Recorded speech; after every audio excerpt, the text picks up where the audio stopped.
UPPL চৰকাৰ চলাইছে, UPPL গালি দিব লাগে। UPPL 0 বিৰাট মিছলীয়া এই প্ৰমোদ বড়ো চৰকাৰে সকলো MCL মততে ৰাজ্যক 5 বছৰ শেষ কৰি দিলে।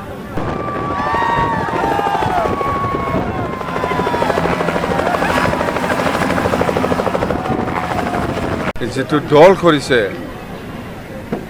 দল কৰিছে আমি সকলো জাতি জনগোষ্ঠীৰ আশীৰ্বাদটো লাগে। সেইকাৰণে আমি সকলো জাতি জনগোষ্ঠীক লৈহে আজি বতঝ'ৰ জিলাত আমি আশীৰ্বাদ ৰেলী কৰিছোঁ। আৰু আমি দেখিবলৈ পাইছোঁ ইয়াত হাজাৰ হাজাৰ বড়ো, মুছলিম, নাথযোগী, গাৰো, ৰাভা, ৰাজবংশী, বেংগলী সকলোৱে আহিছে।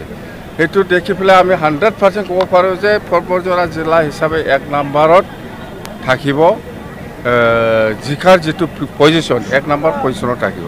খুব ভাল আমাৰ BPF দলৰ পজিশ্যনটো। আৰু আমি ছেপ্টেম্বৰ মাহৰ লাষ্টত পূজাৰ আগে আগে যেটো নিৰ্বাচন হ'ব বুলি কৈ আছে, ইয়াত আমি 1 নম্বৰত থাকিব।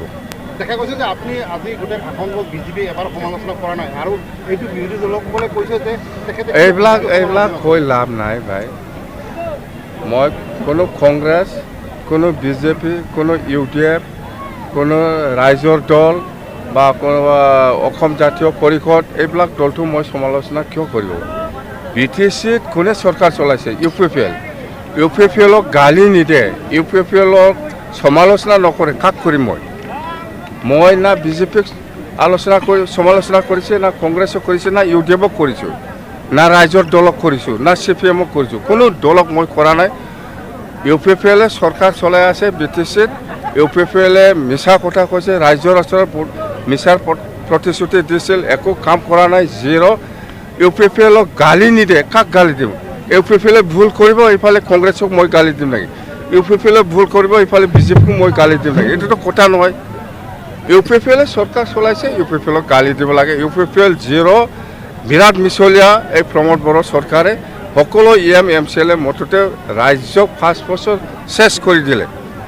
ইয়াৰ পৰা মুক্ত বিচাৰিছে এই BTC বাকী ৰাইজে। এইবাৰ BPFক চৰকাৰক আনিব লাগে বুলি সকলো জাতি জনগোষ্ঠীয়ে কৈ আছে। এই হিচাপত আমি সঁহাৰি পাইছোঁ আৰু আমি সেইকাৰণে ডিমাণ্ড মানে আমি ক'ব পাৰিছোঁ দল হিচাপে যে এইবাৰ BPFে চৰকাৰ পতন কৰাটো 100% চিয়'ৰ। উচ্ছেদটো অসমৰ এইফালে আমাৰ BTC বাহিৰৰ বহুত উচ্ছেদ হৈ আছে, আমি জানো, আমিও দেখিছোঁ। সেই উচ্ছেদটো যাতে BTCত হ'ব নোৱাৰে তাৰ কাৰণেতো আমি মাটিৰ পাট্টা দিব বিচাৰিছোঁ। আপুনি য'ত চৰকাৰী মাটি থাকিব তাতে উচ্ছেদ হ'বই। আমাৰ BTC অঞ্চলত যিমান চৰকাৰী মাটিত বড়ো হওক, মুছলিম হওক, বেংগলী হওক, ৰাজবংশী হওক, যিমান জাতি জনগোষ্ঠী আছে, চৰকাৰী মাটিত যিসকল আছে সকলোকে মাটিৰ পাট্টা দিয়া হ'ব বুলি কোৱাটো সেইটোৱেই। দেখা গৈছে আপোনাৰ বিৰুদ্ধে প্ৰচাৰ কৰিছে যে তেখেতে চৰকাৰত আহিলে উচ্ছেদ হ'ব, কাৰণ 2019 তেখেতে এফিডেভিট দি থৈছে হাইকোৰ্টত। UPPLে উচ্ছেদ কৰিব।